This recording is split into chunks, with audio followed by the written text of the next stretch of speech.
Kristof, thank you so much for coming on to the show. Oh, thank you. Yeah, I treasure your trust, Paul. Thank you for having me. Oh, absolutely, absolutely. I'm happy to talk with you today. So, where are you right now? I'm in Panama. Where are you? You're in Panama? That's amazing. I would love to be in Panama. I'm Shakespeare. I'm in Vancouver, British Columbia. Vancouver, British Columbia. Okay, yeah. I've Mhm. interviewed a few people from up that way. Oh yeah, Seems like a nice place. Cold by my standards, but it seems like a beautiful place. yeah. It is. It's really lovely. It rains all the time, which I don't. I actually enjoy. It rains here all the time too. Does it? But Oh it's yeah. but it's warm. Yeah, it rains a lot, but it's actually the dry season right now, but it still rains hmm pretty frequently. In the rainy season, it rains probably more often than it does not. More Shakespeare. days than not. But it's warm. It's not a Shakespeare. cold rain. It's not a Yeah, yeah, yeah. I lived in Florida. It was like that too. It rained every day at 4 p.m. exactly. Yeah, that's where I'm from. That's where I'm originally from, is Florida, Where?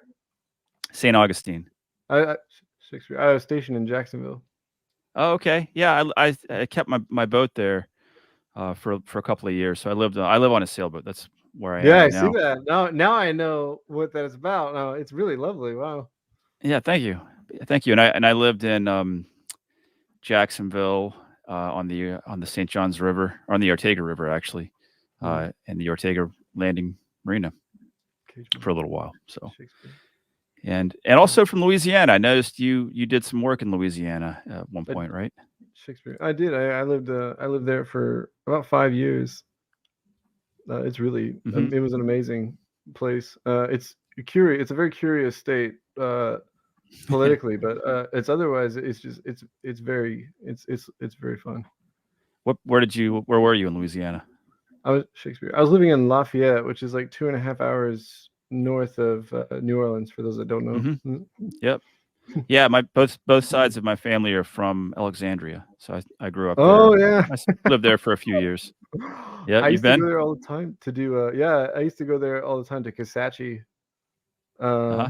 National Forest to go do is it National Forest? To go mountain biking. It's Oh, very good cool. for that. Mhm. Very good. Very good. I was a mountain biker when I lived in West Virginia. That's where I Oh really grew up. wow. Wow. The yeah. That must have been really gorgeous. The riding up that way is excellent, no doubt. There's a lot of trails, a lot of deep, dark forest, a lot of long trails, a lot of wilderness. Perilous. It's more perilous than maybe it's as perilous as you think for everybody who's never done that. I've fallen down a couple of, steep, Yeah, it can be for sure. Typically it's a low speed sport, at least in West Virginia. You're rarely going very fast because the trails are so technical. But yeah, Mm, if you want to push your luck on downhills, you can push it as far as you want. So yeah. I never got injured. A lot of bumps and bruises and scrapes, but Yeah, never yeah, me too. That's never awesome. an injury. Great. Thank you much. Well, I think we have another thing in common. Did I read that you are sober? Yeah, I am. Yeah. Me too. I'm 9 years now. 9 years. Yeah, Bravo. yeah. How about you? Shakespeare. What's your sobriety story? I think I quit. Yeah, Shakespeare. Well, obviously, I mean, I started when it was legal. When it was legal for me to drink when I was 21, and I drank really. It was right after the Navy. I started drinking really heavily to deal with all of that experience, and just a lot of stuff really. And I drank for about 6 years. I quit 2 weeks before Trump was inaugurated in 2017. So January 6th, Hmm. 2017. Hmm. Yeah, it was You my want you last. wanted to be sober for that, huh? I thought if I if I kept drinking, I would definitely die. Yeah, this is That would gonna push me definitely. over the edge. Huh? Yeah, just seriously. I was like, yeah. I'm Yeah, either gonna drown or no. Mm. exactly. Like when things start going bad in your life, the last thing you need is alcohol. Yeah, it's the Um, ocean of the desert sometimes. yeah, that's how it is for me. I drank for most of my life, heavily, Fucker. and knew for many years that I needed to quit, and finally got out of it, and actually started sailing as a substitute Fact. for and that's when I started writing as well. So Oh yeah, I saw that. I saw that you're a writer. Yeah, yeah, I follow. I was I'm really eager to see your work actually. Oh, good, good. Well, my latest novel is right here behind me. Until they Uh, bury me. yeah, I'm, promotion, promoting myself. Shameless self promotion going on over here. Hey, no, I'm with you. You do the work. You deserve it. Gosh, yeah, you got to promote yourself, right? Oh my God, yeah. It's really funny. People, give artists a hard time for having something. It seems like arrogance, but what it really is I like to describe it as I let my ego get this big because I needed to climb out of a well. All right. Yeah. Well, it's like nobody else is going to promote you. It's up to Mm, us. It's part of our business. Shakespeare. It's part of our business, and we don't have a budget typically to Mm, spend on advertising. So what do we got to do? We got to do it ourselves. mm-hmm, Can't mm-hmm. hire an actor and make a TV commercial for my book. It's Yeah, I can put yeah. it behind me during my Have you? podcast. That's what I do. That reminds me. Have you seen the what's that thing? It's where you can hire actors to do like they read off, like you can send them like they charge like however much money, and they'll read off something that you send them, like a birthday message. Oftentimes it's something akin to that, but you can actually, I can't remember the name of it now. It's gonna drive me crazy. I'll think of it later. All But right. yeah, that would No, be I something haven't. useful. Yeah, I haven't heard of that. That'd be fun. Get one of them to read a little blurb for my book. Yeah, no, really, Get seriously. Morgan Freeman to promote Oh my my book or God, something. bro, you're looking at $1,500 for like one message from Morgan Oh, I Freeman. bet.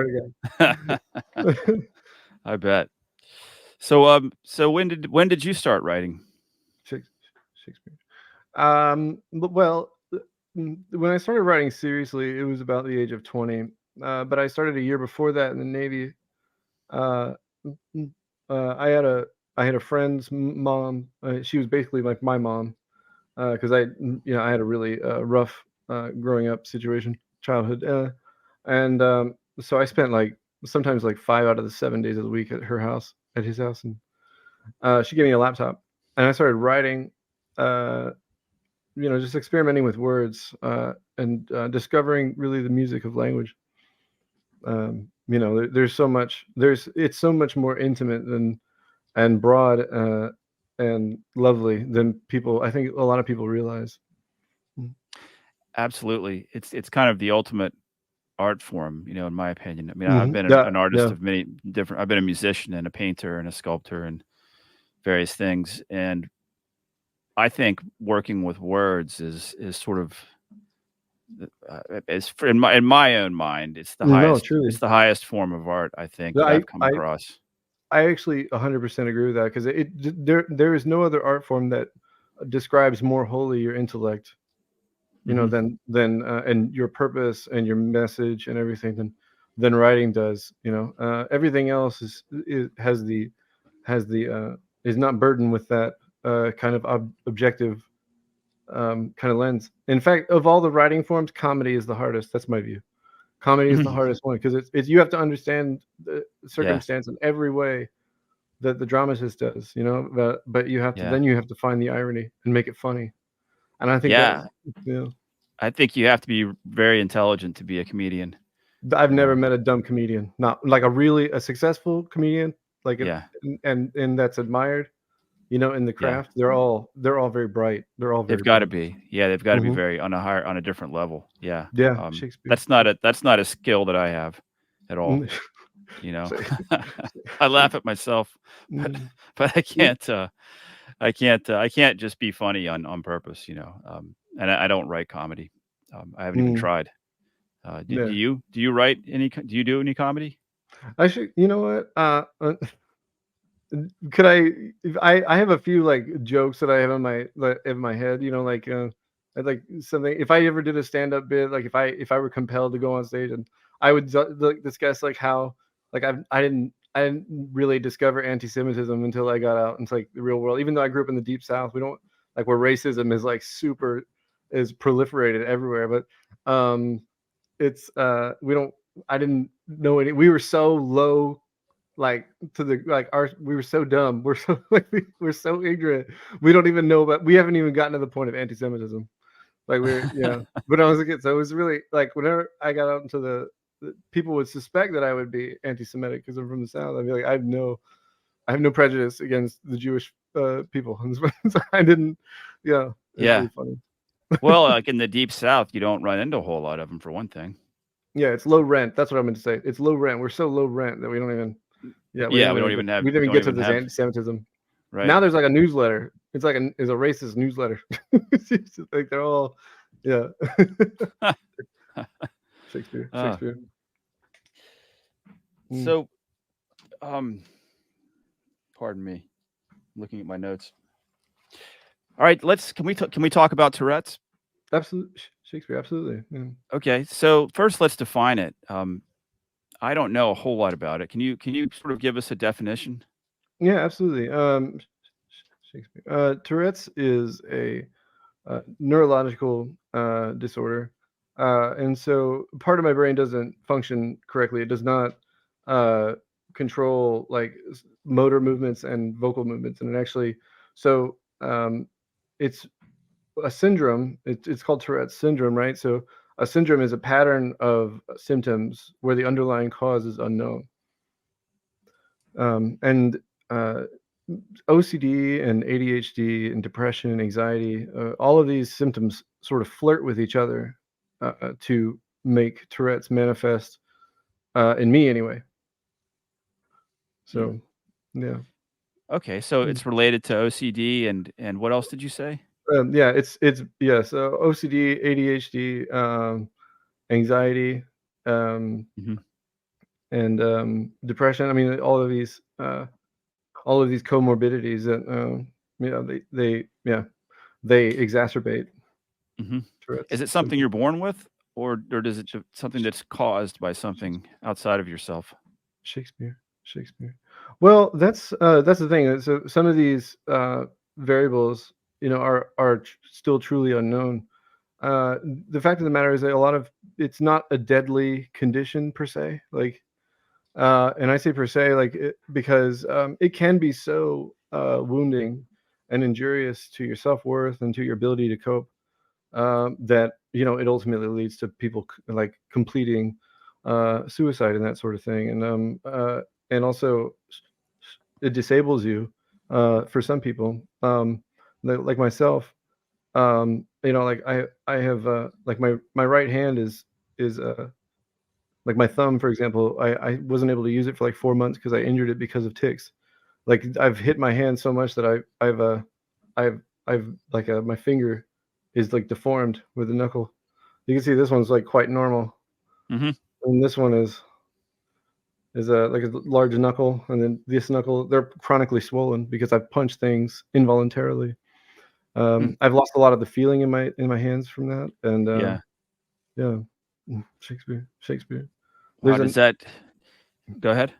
no. I was just gonna say that they all find some way to like really truly injure you. So it's not a fun condition, and there's not a lot of research for it Yeah. because it doesn't, it's not something that will stop your I bladder from working or something. right. Um, I imagine that it makes it difficult to get a job, for instance. Mm. Have you found that that it interferes with your working life, or have you been able to find work that you can that it doesn't preclude you from? Sh- sh- Shakespeare. Well, that I worked for a long time, but eventually, uh, around the age of 27, actually, when I turned 32, I had discussed with a work counselor in British Columbia, uh, given the criteria based on my condition and a number of other variables. They told me that they couldn't find me work because of the fact that I injure myself all the time, and I scream, and that is really really startling to people. It's one of the reasons why I actually live in Canada. Is because I have to worry about that sort of thing. Shakespeare, and so I mean, due to the condition and the way it's manifested in me, um, it it's it's brought on. It is genetic. Parts of it are genetic, but the thing is, depending on like the way you're brought up, can change the way it manifests. And so, like for example, the way I had a very violent upbringing, and so I self mutilate. Like I punch myself and I gouge my own eyes, and I jab my throat, and I bash my head against stuff if I have my head near a wall, and so yeah, it's no, it Wow. I haven't worked since I was 31, and I'm 34 now, but I've written my book, so Yeah.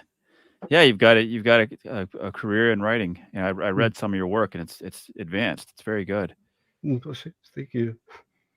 Yeah, and writing is a perfect job for um, people like you and I, who like I live alone on a sailboat, and that's how I prefer it.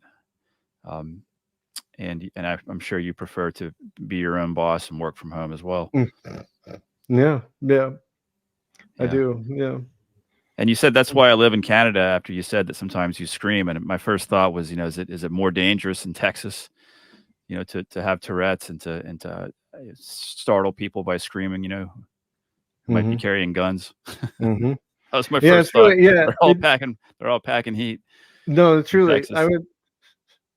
when I was visiting my brother in Colorado. I went to a restaurant and I met a couple of people, that from my book, because and they wanted to meet me, and the guy next to, like in the booth next to us, was like open carrying, a 9mm pistol, and I was like, Oh what? God.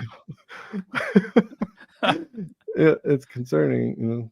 Mm, I imagine so. Yeah. Golly. Well, mm, Canadians are friendly people, right? I mean, the ones that I've met, mm, um, yeah. it seems like a very friendly place. Fuck Um, Shakespeare. I hate this.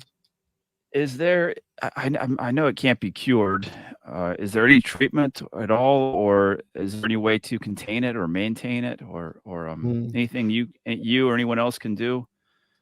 And The how do you? only Yeah, Mhm. the only treatment that there is actually, that is like approved by the FDA specifically for Tourette's, that I know of, is called something called deep brain stimulation, and that is to carve a hole in my skull and drill a hole in my skull, and then stick a rod all the way through my brain to the part where I think it's hippocampus or something, whatever regulates movement. I can never remember. I don't know much about my own condition in that sense, but you stick the needle all the way through, and then they install an electrical lead, and then that electrical lead is attached to a battery that they implant under your skin, underneath your collarbone, and that activates, uh, and prevents like the tick from occurring. So it acts as like a checkpoint where I'm supposed to have one. It has to replace that function. That sounds pretty extreme. I don't think I would Yeah, be interested in doing that under any I circumstances. no. Yeah. Yeah, that's what I said. I was like, "Well, given my career, I don't think I could do that," so, Yeah, I don't like mm, anything about all that's, the hole in the head, the long needle, the battery under my skin. No, mhm. It sounds that sounds medieval. it does. I mean, yeah, and you gotta think, Mhm. about, the history of medicine has some pretty dramatic mistakes, in it, like Mhm. the way like lobotomies and the way they used Mhm. to I was gonna say, exactly. like, Mhm. there's some pretty big errors in the past, Yeah. Is bleeding, leeches, Mhm. um, there's lots of Bloodletting? Yeah. examples. Yeah, Bloodletting, you said blood. yeah, golly. Mm. Uh, yeah, I think I'd pass on that one. So did getting sober have anything to do with the Tourette's? No, no, that was, behavioral for me, and, I wanted to be a better person, Mhm, okay. and similarly to my father, I get mad, or really depressed, when I drank, so I had to Oh, stop. yeah. Yeah, I mean, it is a depressant, yeah. Um, h how would you prefer everybody around you to, respond or not respond to your Tourette's and your tics in particular? Hmm. Like, would you prefer everybody to just completely ignore it, or, what would you like other people to do or not do? That's funny. It's it's a bit of a high maintenance condition in that sense, because it depends on each person that has it. I think that every person would have a different preference, but for me, um, and it would depend on the kind of tick. Like if I punch myself in the face, and I'm generally it hurts really bad. Asking if I'm okay is nice. Um, but completely ignoring it altogether, because completely ignoring it altogether somehow makes me feel like it's not. The pain is not recognized, and they're Mhm. expecting me to still function as a normal person when I'm being attacked by a wasp. Basically, it's like being chased by like a swarm of wasps or hornets all day long, and Mhm. um, Shakespeare. Yeah, but if I'm having just like vocal tics, yeah, I would rather they just ignore those. Mhm. Okay. Is there anything you would like, the world to know about Tourette's? Is there do you have anything that you wish everybody knew about it Hmm. or understood or anything that you commonly see people just don't understand? Most, in my experience, discussing it with, having to explain it I've done about 50 interviews now. Um, Most people don't know that the way that it manifests, and like for me specifically, how I injure myself. They don't know that you can do that. That part of Tourette's is truly losing control of your body, and you punch and hit things, and you hit yourself against things, and so it's very physically. Um, it depreciates your ability to like just function as a whole, and there's an extraordinary amount of pain, physical pain involved. Yeah, Yeah. I was not aware of that. No, like Uh, I could lose my ability to walk because I have a tick where I stomp my foot, which has happened before. I had a tick for about a month where I was clenching my teeth, so I had to get like a special thing to keep me from shattering my own teeth. wow. Yeah. Yeah, I have been aware of Tourette's, for a long time, but never knew that it was self-destructive like that. Yep. Hmm. Well, let's talk about your book, um, The Second Son. Mm. Wow. Yeah, Cool. The Second Son. How did you get the idea to write the story? Hmm. Um. Well, I I had the notion. There's a sort of a. It's supposed to be an allegory for like climate change in some respects. But generally, I wanted to write about this character named Moo because I love cows. Uh, and I thought it would be really funny if it were ever considered a work of literature, which I've learned it is now. University classrooms, they studied with Dickens, recommended reading anyway. Um, uh, I thought it would be funny to hear professors have to say moo and mooing talking about it. And so I named him Moo, and I just started writing about this little kid that lives in a kind of paradise. But I wanted to undermine that notion of paradise, um, and show how connected paradise is with the rest of the world. And it's supposed to be an allegory for the way that there's financial paradise of, the older generations now, and in the past have lived in retirement with their retirements and their pensions, which have been features of like the working class that have been utterly destroyed. And so it's meant to describe, how the rest of the world's turmoil and chaos created by that extinction is going to affect even places that are meant to be a paradise. And the rest of the world in the book, outside of it, truly is like a kind of, it's very violent, and there's empires, there's slavery, pirates, there's, I mean, all kinds of every element of sort of a medieval, like a 16th, 17th century stuff that you would expect to find. I've seen people describe it that say that it has all the fantasy elements, but it's still unique. I try to make it unique anyway. Mhm. Mm, How Shakespeare. long did it take you to complete the book? Oh God. I started October 16th, 2021. Uh, and I published it last year in February. But I was editing it like a very uh, thorough edits uh, until hmm, I would say September of last year. So it really for another like 8 months, 9 months, I was still. Mhm. So it took like it probably took about 2 years actually. Okay. Yeah, that's Mhm. not uncommon. That's what it takes.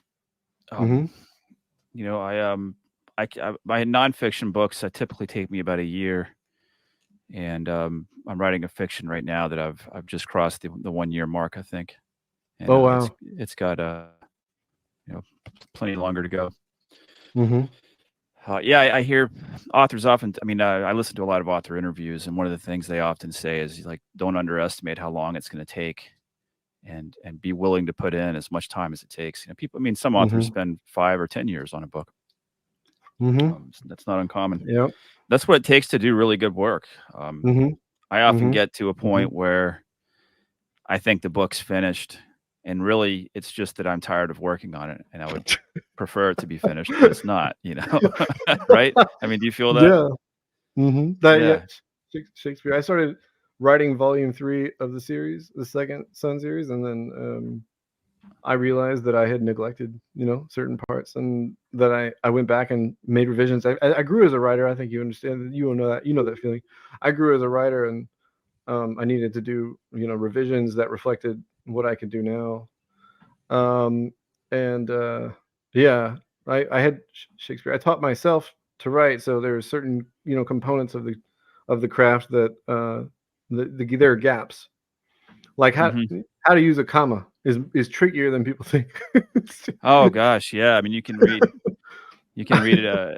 chapters in books about how to use commas. Mhm, mhm, mhm. I have. I say that because I have read Is that Evie chapters in White? books. Evie Shrunken? Was it Shrunken White's on writing or the craft? I don't remember what it's called. I'm looking over here because I've got it on my shelf. Yeah, Strunk White, has a book, but there's others that are just all about. There's some good books. I wish I had it the title in my head, but I read a real good book, that was all about grammar, and, it sounds really nerdy and geeky, but yeah, it's kinda like if you're a guitar player learning about different chords and different scales. Mm, You're mhm, learning about the tools, or if mhm, you're a carpenter and you're learning about, mhm. the new nail guns on the market, like, you gotta know. The new nail The new gun. nail guns, man, they can what are you doing Yeah, with that old nail gun? You gotta get one of these yeah, new ones. that's really They're so much funny. better. Yeah. Mhm.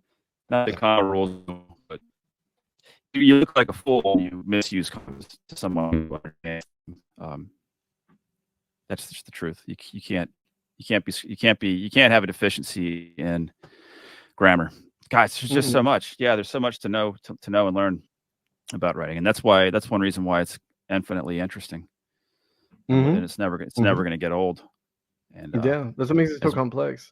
That the rules are real, yeah, and as they're we get old, real. we can continue to do it. Mhm. Do you have a favorite book or a favorite author? Hmm. Oh, well, I would say, uh, if I were if I were to describe the biggest influence, um, and in that sense, they're my favorite for that is Charles Dickens. But adjacent to him, it would be like Mark Twain and John Steinbeck, and I love Oscar Wilde. I mean, there's so many authors actually that I truly love, and of course, Tolkien, because I think he helped people to realize that fantasy was a real, uh, was an actual genre, a worthwhile genre, and then George R. R. Martin. As much as like I I I I really enjoyed I really enjoy his dialogue is quite good. But his it was his structure that really helped me to like concretize like how to uh, to build an epic fantasy because the first chapter is about one part of the world that is paradise with certain characters. The second chapter is a different part of the world with different characters, and then the third part is a different part of the world again with different characters, and that's reflective of what he did in Game of Thrones. The first chapter is about, I think, Ned Stark. The second one's about Tyrion, I think, and the third is about Daenerys Targaryen. So the three different parts of the world, and then you see how they're connected later on and how they end up converging. Hmm. Yeah, but yeah, it's a very helpful testimony uh, to construct your work on. I really enjoy that Hmm. strategy. Yeah. How Mm. much of the story did you have worked out in your head before you started, and how much grew as you were writing? I just started it. I didn't. The only thing that I had was the notion of the villain that's meant to represent the unwieldy, cataclysmic force of climate change, and that creates sort of wildfires and destruction everywhere it goes. I had that sort of, I don't want to say villain. I don't want to call it a villain really because they're not really, they don't have agency in that sense. Um, and so I just started doing it and just made it up as I went and did a lot of pacing. And in the during the writing of it. Hmm. Mm. So I didn't have any of it worked out. Yeah. How do you foster creativity? Like, how do you bring Mm. about uh, the creative part of your Mm. mind, and take care of it, and get it warmed up and fired up for your writing? Well, I think there's two ways. The first way is that, like, I think you know this, but also good, that if you have to inspire yourself, and so the way that you end up doing that, I think that a lot of writers maybe neglect this, right? But you have to learn as much as you can about how the world works, so that you can bring those elements in a cogent way, in a coherent way, in an intrinsically interesting way. So like when the way that governments influence policy, and the way that those agents within the government, and then their families, and then the schools their kids go to, and how the state's policies affect all of these different components, um, are relationships to one another, as far as you can reach, trying to excavate and understand that, because then you can create events that are interesting to you even, and because just like they would in the real world, like and like random facts, like learning about history is a remarkable and very helpful way of demonstrating that. If you like, for example, the one example I like to bring up the most is, I think it was Hannibal, the conqueror or something. He melted. He was able to traverse the Alps or something with his troops and conquer Rome or something, because he learned that you can melt, just sort of dissolve stone with vinegar. And yeah, right. And so there's something, it's really curious, isn't it? And so you realize, like, the implications of that are far reaching, and that notion is intrinsically interesting, and it's one of those facts that's on the edge of our understanding of our collective sort of like lexicon, if I don't know how else to describe that. And Shakespeare, the other way is to understand, like, I have a thesaurus here, the is to I look at a thesaurus, and I have a great affection for words. um and when I look at a thesaurus, I see words every time. Hemingway said that every time he sees a word, it's like he's seeing it for the first time. I think it's really I love that notion, and I think what he's describing is that words sort of evolve, and our understanding of it expands, and our relationship, each generation's relationship with the words, like for example, quarantine meant nothing to anyone before 2018. It was just stuff that you saw in horror movies, about like some kind of virus getting out and creating zombies. But now it has an entirely new meaning that is is deep and rich in tragedy for a lot of people. And so for me, I look at all the different words in the book, and I find a reason. Uh, I find the way that it's connected in every. I try to think of every conceivable way it's connected to the world and the way it's connected uh, to use in my stories within the context, and try to find um, new ways to deploy words that don't seem like they would. Uh, they're appropriate, but when you read it in the context, you're like, wow, that does really make sense. That does make sense. You know, Mm, Mm. Shakespeare. Do you also write poetry? I do. I do. Yeah. But for fun, I just do it for fun. Hmm. It's I love it. Yeah. I put it in my work a lot. Not a lot actually, but there might be one every 3 or 4 chapters. Like something fairly short. Hmm. Uh, uh, and it's easier than writing prose, I think, to write poetry. But the thing is, you have to be more exact. So it's like trying to hit a much more precise target than prose, which you can be a little bit more. It's a little bit more about the overall relationship with everything connected. Each line in Hmm. poetry, though, needs to be an elite guard. For it needs to be the monarchy's guard in a sense. Like each one has to be excellent. You know. Mm. Right. Yeah. I love poetry for that reason. It's taking the art to another to another high level that helps write better prose in the end. Mhm. I Mhm. think if your goal is to write the best prose possible, you would be helped by writing poetry, Oh, and I absolutely. Yeah. and I do as well. Mhm. Um, and I actually put poems in my books too sometimes. So No, uh, I love that. yeah. Um, do you have a favorite character in your book in the Second Oh my Son? god.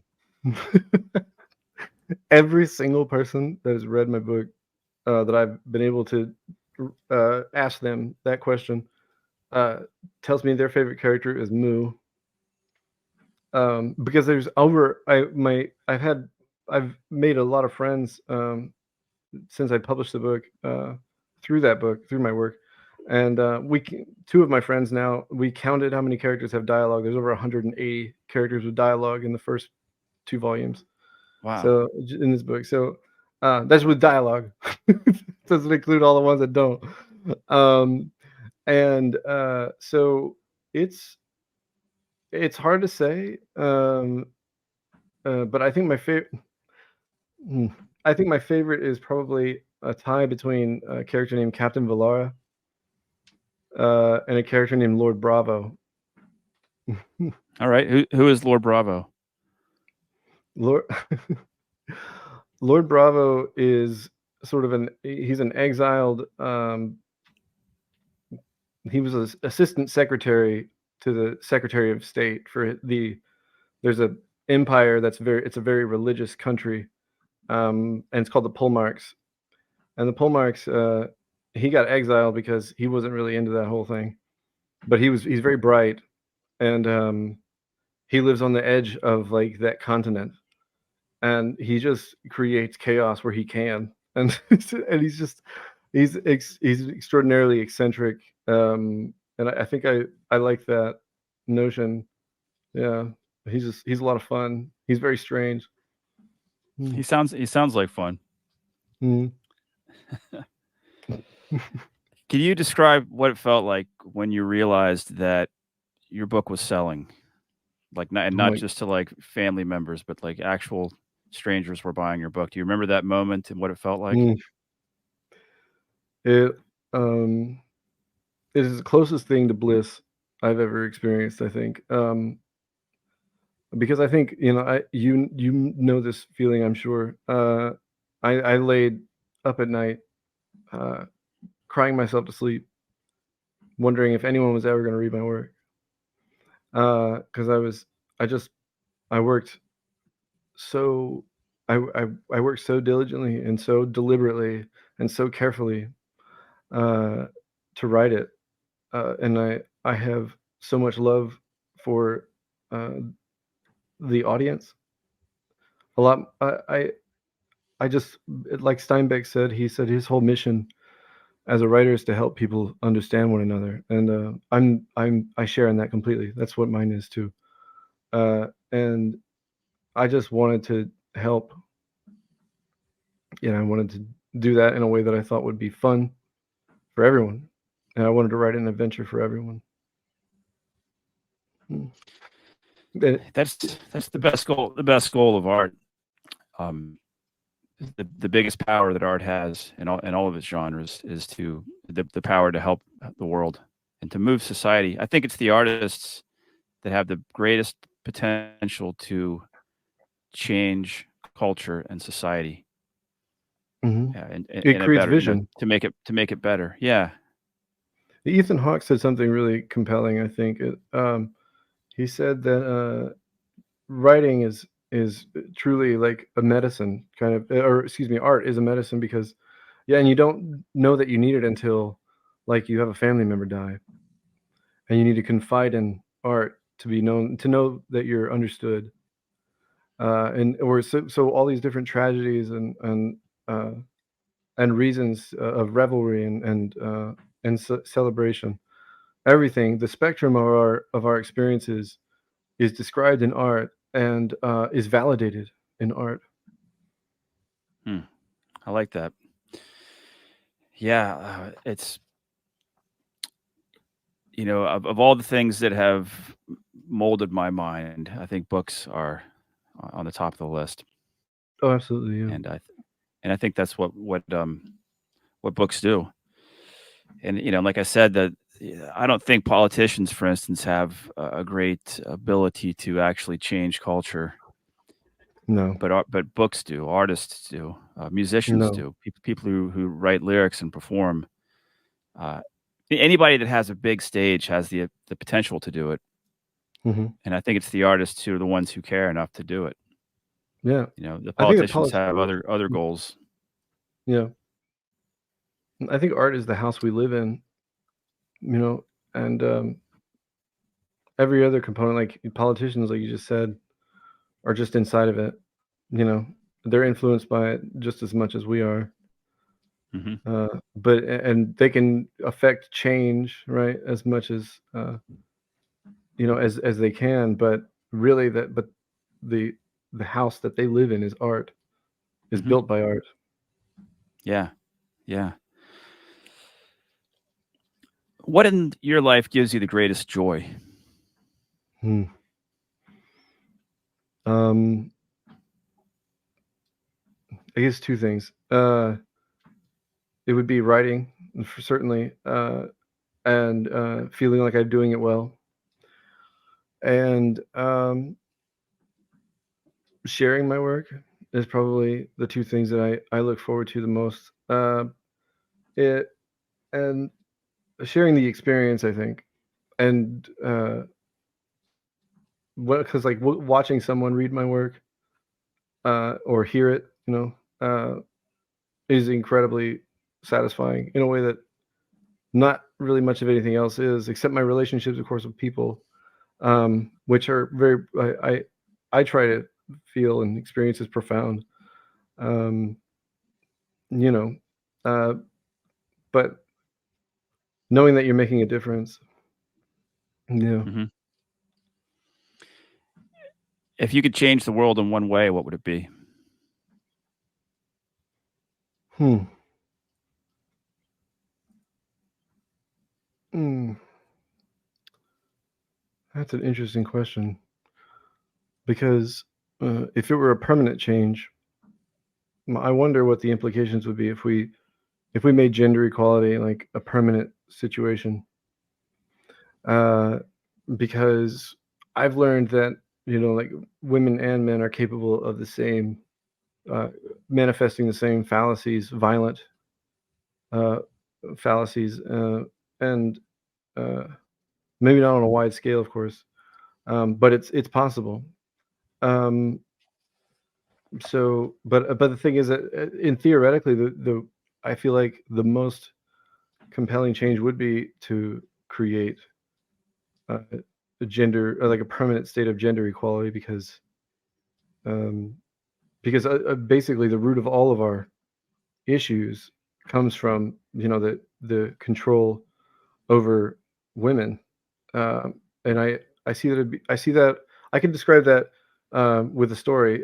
If you know the liberation of Paris from World War II, after they chased the Nazis out of Paris, uh, the Allied troops showed up, and now they're in Paris. When that happened, when the liberation of Paris happened, over 3,000 women were raped. And it makes me wonder, like, what were we really doing? You know, like what? I mean, of Yeah. course, defeating the Nazis is an absolute win, regardless of the circumstances. But you know, ultimately, like that notion really damaged, um, yeah, my ability to see it in the same way. Yeah, it's tough to make sense out of war, isn't it? Mm. Hmm. Yeah. Did you say you Mm. were in the Navy? Hmm. And did that cause conflict within your mind as well, like similar to what we're talking about now? No, for me, Shakespeare. I wanted to be a corpsman. I was a corpsman, so um, I wanted to be a medic. I wanted to help everybody. I would have performed care on anyone that was injured. If they had to face trial later, that's their own problem. But like, you know, I wasn't gonna let anybody, uh, you know, die Mhm, needlessly. mhm. Um, so yeah, I mean, I had no ambitions outside of that. The notion of valor is, to me, like our one of our most ennobling virtues. Yeah, and the valor to you was found in saving lives, huh? Yeah, yeah, doing the best. Yeah, intervention. Very good. Would you like to read something of yours? Oh man, I if I read, I have a passage that took me 4 days to write, 4 working days to write, and it's the most I've ever done, uh, the most I've ever spent on a piece because someone very dear to me was arrested, and it was completely and solely due to the fact that they have schizophrenia, and that diagnosis was yet to be applied to them, and it was discovered while they were in jail, I think, and it and so I wrote this passage about justice, and it like we talked about with poetry, I wanted it to be very precise. So it starts with, we contend justice is among our senses, but its conception in nature exposes our conceit when we sundered our marriage to reason for the profits of incurious vengeance. And with other failings abundant, we proceeded still on the absurd quest to actualize our dream of the shining city, but dependently neglected to audit our compassion as we gave form to our law and our principles in embryo. The primordial self-interest of a few has generated an eager clergy that preaches the glory of security through surplus, that without restraint has prevailed over the common good. Begging an indictment be issued against monopoly, a fractured public will never trouble themselves to serve. And because no one person is our avatar of suffering, the victim of this fraud of fellowship is an effigy of our collective integrity, its flames mourning the irony of confounding revelry for its ruin. Modernity and its benign and principles of benign peace readily dissolve when humiliated sadists emerge from their hovels, echoing toxic covenants, ever armed with the weapons of their ancestors and conditioned for bitterness by shadows of truth prescribed through faithless benefactors. The vanity of authoritarian violence is a consequence of spite, conspiring to conquer civility through spectacle and aggravate the rod of virtue, to seize our mortal imperfect philosophies for war, and weigh the surviving wealth of our affections on scales constructed by the same hands that once assembled the gallows. This is the last sentence. And as all cultures possess a pedigree of fatal conflict, memory and prosperity born of treachery can never be wholly cured or accounted for. But the spirit of us is contrarian, and we are seduced by the gamble of defeat. For justice and redemption are folly, but to seek them is not. That's fantastic. Thank you. Is that from your new book? This is from this one. From The Second Son. Okay. Yeah. Mm. Wow. Very good. And your website is kristofmorrow.com, correct? Mhm. And the books are available on Amazon, I believe. Mhm. Then, a bunch of places like Kobo, I think. Hmm. Uh, and yeah, Very good. Barnes and Noble. Yeah. And when can we expect Ninka and the 9 Foot Witch? Is that going to be the title? Oh, no. That's just an excerpt. If I had to name the excerpt, that's what I would have called it. That's just Oh, that's okay. a single backstory. Oh, Um, okay, okay. yeah, that's just one story, and it's volume 3 is going to be volume 3 is the one I'm working on right now, and it's about 135,000 words. Um, and I've still got a little bit to go. I think I've got like a couple of months left. I think uh, Hmm. if I didn't want to go back and do revenge, like we talked about, Yeah. you know. Hmm. Oh gosh, I know. I always think I'm a month or so away from being finished with a book, and the truth is I have no idea. Yeah, I'm so full of it. I have no idea if it's gonna be 2 months from now, but I work really hard. So Yeah, it's so hard to know when um, you're finished.